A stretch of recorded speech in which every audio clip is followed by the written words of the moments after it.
अस्सलाम वालेकुम, मैं हूं फ़िदा हुसैन। विटामिन डी और कैल्शियम डेफिशिएंसी आजकल सबसे ज़्यादा पब्लिक में पाई जाती है, जिसमें ख़वातीन या ऑफिसेज़ में काम करने वाले लोग या बच्चे इसमें शामिल हैं। विटामिन डी और कैल्शियम की डेफिशिएंसी से आपके जॉइंट वीक हो जाते हैं, आपको टायर्डनेस फील होती है, आप थकावट महसूस करते हैं, लेथार्जिक होते हैं, सारा दिन आपका काम करने का कोई दिल नहीं करता और आपको ऐसा फील होता है कि आप में पता नहीं क्या प्रॉब्लम हो गया है जिससे आपको कमज़ोरी हो रही है। एक्चुअली विटामिन डी और कैल्शियम जो है वो साइलेंट किलर है जो आपकी परफॉर्मेंस को, आपकी एनर्जी लेवल को, सब चीज़ों को डाउन कर रहा है। और जिस तरह का मॉडर्न लाइफस्टाइल हम लोग जी रहे हैं,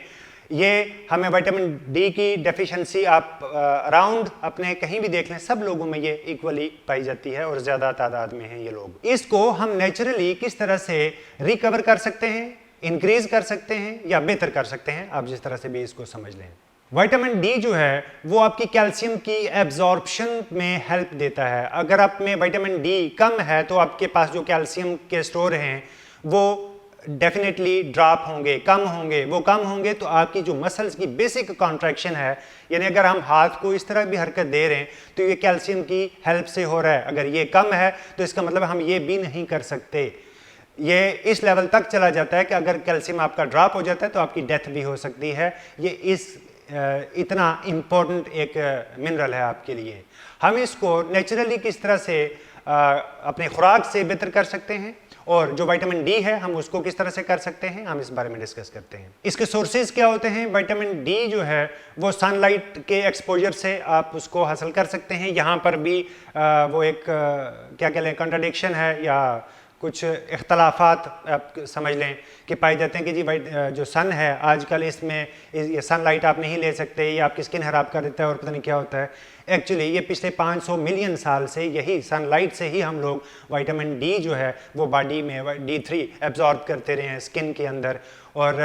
आज तक यही चल रहा है। अगर आपको कुछ लोग ये कहते हैं कि जी ये अल्ट्रावायलेट B2 रेडिएशन जो हैं वो बड़ी सख्त हो गई हैं, वो ओजोन लेयर पता नहीं ख़राब हो गई और क्या हो गया है, तो सन से हमारे तक आने में हमें जो रेडिएशन वो मिल रही होती है वो सिर्फ 1% है, और जितनी एक पोल्यूशन या इस तरह का काम हो गया है वो हमें वैसे ही कम मिलती है। ये इशू हो सकता है कि आप अर्थ पर जो आपका इक्वेटर है, यानी ज़मीन के सेंटर में एक लाइन है जिसके ज़मीन के कुछ ऊपर और कुछ नीचे रहने वाली पब्लिक है, कुछ कंट्रीज़ हैं, कि वो उस जो लाइन है उसके कितना ऊपर नीचे रहने वाले लोग हैं उन पर वो रेजेस किस तरह से अफेक्ट करती हैं, या उन रीजन्स में रहने वाले लोगों की स्किन टोन किस तरह की है और उनको कितनी जो है सनलाइट चाहिए होती है एब्जॉर्ब करने के लिए, ताकि वो विटामिन डी एक प्रोसेस है कि वो किस तरह D3 में ये रेडिएशन जो है वो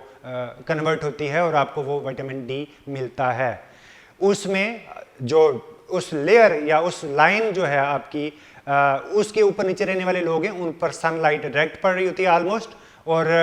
इस तरह के लोगों का आपने देखा होगा कलर भी थोड़ा सा डार्क होते हैं और इनको इतना जल्दी ये इफेक्ट भी नहीं करती। वो तकरीबन 15 से 25 मिनट के इन बिटवीन कहीं भी है, और काफ़ी सारे स्टडीज़ इस चीज़ को सपोर्ट करती हैं कि इन एरियाज़ में रहने वाले लोग जो होते हैं वो तकरीबन 15 से 25 मिनट और 15 से 20 मिनट एक सेफ साइड है कि आप डेली सुबह 10 बजे से शाम के 3 बजे के इन बिटवीन ये रेजेस ले सकते हैं। धूप में आप अपना एक्सपोज कर सकते हैं, बजाय इसके कि हम जब भी बाहर निकलें हम सन ब्लॉक लगा लें और स्किन को बिल्कुल ब्लॉक कर दें कि वो अंदर कोई चीज़ रिसीव ना कर सके। ये भी एक प्रॉब्लम होता है, और चूँकि हम वैसे ही अंदर रहते हैं, बाहर तो निकलते नहीं हैं, तो जब सनलाइट ही हमें नहीं मिलेगी तो फिर हमारे पास जो विटामिन डी है उसकी कमी हो जाएगी। अब इसी ज़मीन के ऊपर वाले कुछ एरिया जैसे स्वीडन चले जाएं, आप रशिया के एरियाज़ में चले जाएं, नीचे ऑस्ट्रेलिया या इधर वाली साइड पर चले जाते हैं ब्राज़ील से नीचे, तो इन एरियाज़ में क्या होता है कि सन की लाइट, ये जो रेडिएशन है वो उस तरह की इंटेंस नहीं होती, तो इस तरह के लोगों को कुछ टाइम ज़्यादा चाहिए होता है। आपने देखा होगा कि ज़मीन के ऊपर या नीचे जिन पर उस तरह से डायरेक्ट सनलाइट नहीं पड़ रही होती उन लोगों की स्किन पर भी वो कुछ अजीब से दाने दाने से या निशान से पड़े होते हैं, क्योंकि वो उस तरह से एब्जॉर्ब नहीं कर पाते। तो ये हमारे लिए, हमारे रीजन में, चूँकि हम लोग तकरीबन उस सेंटर लाइन के थोड़ा ऊपर नीचे रह रहे होते हैं, हमारे लिए बिल्कुल सेफ़ है कि हम 15 से 25 मिनट तक और 20 मिनट तक बिल्कुल बिल्कुल सेफ़ है कि आप सनलाइट को सुबह 10 बजे से 3 बजे के दरमियान वाले टाइम में अपने आप को एक्सपोज करें, और बजाय इसके कि कोई शील्ड और वो सन ग्लासेस और पता नहीं क्या क्या चीज़ें लेके हम उसको ब्लॉक कर देंगे कि पता नहीं हमारी स्किन सड़ जाएगी, ऐसा नहीं होता। लेकिन कुछ लोग जो लाइक अफ्रीकन जो हैं उनकी स्किन टोन डिफरेंट है हम लोगों से, हम ब्राउन में आते हैं, वो थोड़ा ब्लैक में आते हैं, उन पर ये ज़्यादा देर अगर वो रहेंगे तो वो एब्जॉर्ब करेंगे अपना सनलाइट से। ये आपकी सनलाइट है जिससे हम विटामिन डी ले रहे हैं। उसके अलावा खाने में, चूँकि खाने का सबको शौक़ होता है और हम जो भी हमें मसला आता है हम यही चाहते हैं कि हमें कुछ खाने से हल हो जाए, खाने से ही हम बड़े हो जाएं, खाने से ही हम छोटे हो जाएं। तो कम से कम आपकी जो कैल्शियम की डेफिशिएंसी है या विटामिन डी की है वो हम फ़िश, साल्मन फ़िश सबसे अच्छा सोर्स है, डेयरी की प्रोडक्ट सबसे अच्छा सोर्स है, ग्रीन लीफी वेजिटेबल्स सबसे अच्छा सोर्स है। ये आप डेली यूज़ करेंगे तो ये सारी चीज़ें आप में आ जाएंगी, और जब आप ये खाएंगे तो आपका जो एनर्जी है वो बरकरार रहेगी, इम्प्रूव होना शुरू हो जाएगी, क्योंकि आपका विटामिन डी आएगा, विटामिन डी होगा तो आपके पास जो कैल्शियम के स्टोर हैं वो उसमें रिकवर होंगे, वो कैल्शियम एब्जॉर्ब करेगी बॉडी, मसल के पास कैल्शियम होगी तो आप हरकत कर पाएंगे, इस तरह से आप में एनर्जी रहेगी। ये छोटे से टिप्स थे, उम्मीद है आप लोगों को ये बेनिफिशियल रहेंगे। Thank you.